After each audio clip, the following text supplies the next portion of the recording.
வணக்கம். இன்னைக்கு நாம ஒரு கொஞ்சம் சூடான விவகாரத்தை பத்தி பேச போறோம். ஆமா, ரொம்பவே பரபரப்பா போயிட்டு இருக்கு. நடிகர் கமல்ஹாசன் அவர் கன்னட மொழி பத்தி சொன்ன ஒரு கருத்து கர்நாடகாவுல பெரிய புயலை கிளப்பியிருக்கு. கரெக்ட். அதனால அவருடைய அடுத்த படம் த தக் லைஃப் அங்க வெளியாகுமாங்கிறதே பெரிய கேள்விக்குறியா இருக்கு இப்போ. ஆமா, நம்மகிட்ட இது சம்பந்தமா சில செய்திகள், அறிக்கைகள், அவங்க சொன்ன கருத்துகள்னு கொஞ்சம் தகவல்கள் இருக்கு. வாங்க, இதுக்குள்ள என்ன இருக்குன்னு கொஞ்சம் ஆழமா பார்க்கலாம். கமல் என்ன சொன்னார், அதுக்கு எதிர்வினை எப்படி இருக்கு, இப்போ நிலைமை என்னன்னு கொஞ்சம் விரிவாகவே அலசலாம் இல்லையா? நிச்சயமா. விஷயத்தோட ஆரம்பம் சென்னையில நடந்த அந்த தக் லைஃப் பட விழாகம். ஆமா, அந்த ஆடியோ லான்ச். அங்க கன்னட நடிகர் சிவராஜ்குமார வரவேற்கும் போது கமல்ஹாசன் தமிழ் மொழியிலிருந்துதான் கன்னடம் பிறந்தது அப்படின்னு சொன்னதா செய்திகள் வெளியாச்சு. அந்த ஒரு வரிதான் இல்லையா? ஆமா, அந்த ஒரு வரி கர்நாடகால பெரிய பயங்கரமான கொந்தளிப்பை உண்டாக்கிடுச்சு. கர்நாடக ரக்ஷண வேதிக்கை, அதாவது KRV, அந்த மாதிரி கன்னட அமைப்புகள்லாம் அவங்க ரொம்ப தீவிரமானவங்க இல்லையா? ஆமா, அவங்க பயங்கரமா எதிர்ப்பு தெரிவிச்சாங்க. பெங்களூரு, மைசூரு, ஹுப்பள்ளின்னு பல ஊர்கள்ல போராட்டங்கள். கமல்ஹாசன் போஸ்டர்லாம் எரிச்சிருக்காங்க, அவருக்கு எதிராக கோஷம் போட்டிருக்காங்க. அவர் பொது மன்னிப்பு கேட்கணும்னு ரொம்ப வலியுறுத்தினாங்க. ஓஹோ. KRV அமைப்பு கர்நாடகா திரைப்பட வர்த்தக சபை KFCCன்னு சொல்றோம்ல, அவங்க ஆபீஸ் முன்னாடியும் போராட்டம் நடத்தினாங்க. இது வெறும் வார்த்தை பிரச்சனை இல்ல, மொழி வரலாறு சம்பந்தப்பட்டதுங்கிறதால ரொம்ப உணர்வுபூர்வமா மாறிடுச்சு. கரெக்ட். அதோட நிக்காம பெங்களூர் RD நகர் காவல் நிலையத்துல கமல் மேல புகாரும் கொடுத்திருக்காங்க. அப்படியா?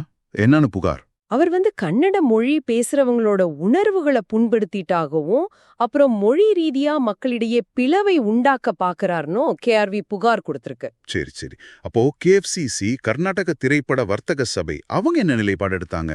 அவங்க ரொம்ப கடுமையா இருக்காங்களாமே? ஆமா, அவங்க இந்த விஷயத்துல ரொம்ப தீவிரமா தான் இருக்காங்க. மே 30க்குள்ள கமல்ஹாசன் மன்னிப்பு கேட்கலன்னா தக் லைஃப் படத்தை கர்நாடகால வெளியிட தடை விதிப்போன்னு அறிவிச்சாங்க. தடைனே சொல்லிட்டாங்களா? ஆமா. KFCC தலைவர் நரசிம்ஹலு என்ன சொன்னார்னா, விநியோகஸ்தர்களும் தியேட்டர் ஓனர்ஸுமே தாமாக முன் படத்தை திரையிட மாட்டோன்னு முடிவு செய்திருக்கிறதா சொன்னார். ஓஹோ, இது பெரிய விஷயம். இன்னொரு KFCC பிரதிநிதி ஷாரா கோவிந்து அவரும் கன்னட அமைப்புகளுக்கு ஆதரவா படத்துக்கு தடை விதிக்கிறதா உறுதிப்படுத்தினார்.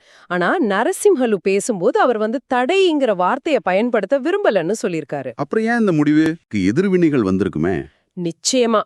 கர்நாடகாவின் கன்னடம் மற்றும் கலாச்சாரத்துறை அமைச்சர் சிவராஜ் தங்கடகி அவர் KFCCயின் முடிவை ஆதரிச்சிருக்காரு. அவரும் ஆதரிச்சாரா? ஆமா. கமல் மன்னிப்பு கேட்கலேனா படம் தடை செய்யப்படும்னு அவரும் தெளிவா சொல்லியிருக்காரு. கன்னடம், கன்னடர்கள், கர்நாடக நிலம், நீருக்கு எதிரா யார் பேசினாலும் நாங்க சகிச்சுக்க முடியாதுன்னு அவர் சொல்லியிருக்காரு. அவர் நடிகர் சிவராஜ்குமாரிடமும் இத பத்தி பேசி கமல்ஹாசனுக்கு புரிய வைக்க சொன்னதாவும் ஒரு தகவல் இருக்கு. கர்நாடக முதல்வர் சித்தராமையா கூட பாவம் கமல்ஹாசன், அவருக்கு கன்னடத்தோட நீண்ட நெடிய வரலாறு தெரியல அப்படின்னு ஒரு மாதிரி விமர்சிச்சிருக்காரு. ஓ, சரி சரி. காங்கிரஸ் MLA ரிஸ்வான் அர்ஷத்தும் இந்த நேரத்துல இப்படி ஒரு சர்ச்சை தேவையற்றது, துரதிருஷ்டவசமானதுன்னு சொல்லியிருக்காரு. ஆக மொத்தம் எல்லா பக்கம் இருந்தும் அழுத்தம் அதிகமா இருக்கு. இவ்ளோ எதிர்ப்புக்கு நடுவுல கமலஹாசன் என்ன சொல்றார்? அவர் மன்னிப்பு கேட்டாரா இல்லையா? இல்ல, அதுதான் இங்க முக்கியமான விஷயம். அவர் தன்னோட நிலைப்பாட்டுல ரொம்ப உறுதியா இருக்காரு. அப்படியா? சென்னையில இத பத்தி கேட்டப்போ, நான் தப்பு செஞ்சிருந்தா மன்னிப்பு கேட்பேன், தப்பு செய்யலேனா கேட்க மாட்டேன். இது என் வாழ்க்கை முறை, தயவு செஞ்சு இத மாற்ற முயற்சிக்காதீங்க அப்படின்னு ரொம்ப தெளிவா சொல்லியிருக்காரு. ஓ.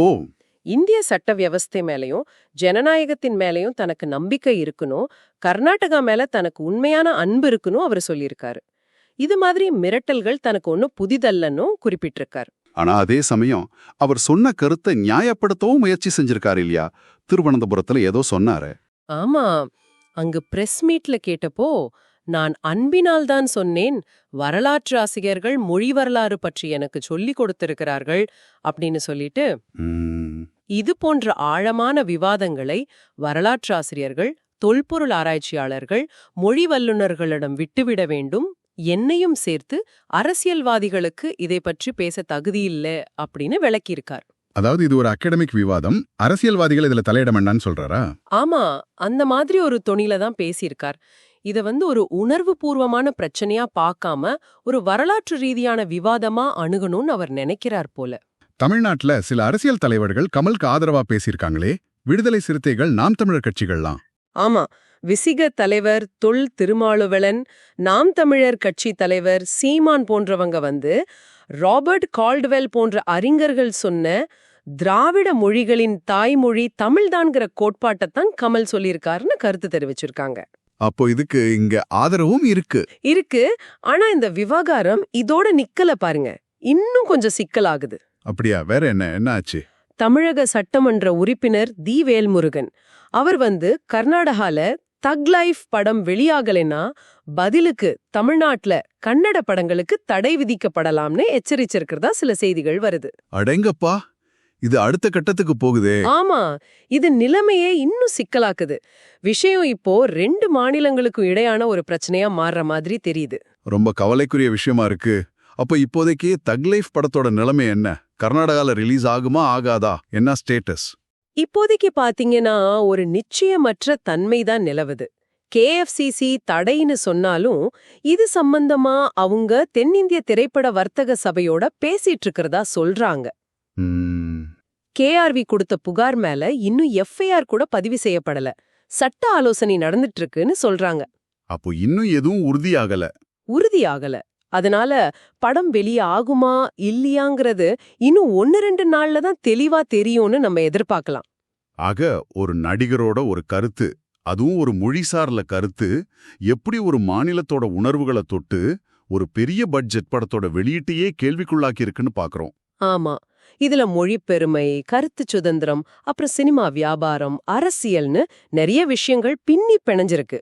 இது உண்மையிலே ஒரு முக்கியமான கேள்வியை நமக்கு முன்னாடி வைக்குது. என்ன கேள்வி? இந்த மாதிரி மொழி சார்ந்த உணர்வு பூர்வமான விஷயங்கள் இனிமே தென்னிந்தியாவுக்குள்ள நடக்கிற சினிமா பரிவர்த்தனங்களையும் கலாச்சார பரிமாற்றங்களையும் எப்படி பாதிக்க போகுது? கரெக்ட். ஒரு வரலாற்று பார்வை சார்ந்த கருத்து எவ்வளவு பெரிய தாக்கத்தை ஏற்படுத்த முடியும்னு இது காட்டுது இல்லையா? மொழி வரலாறு பத்தின விஷயங்கள்ல மக்கள் எவ்வளவு உணர்வுபூர்வமா இருக்கிறாங்கங்கிறதையும் இது காட்டுது. நீங்க இத பத்தி என்ன நினைக்கிறீங்க?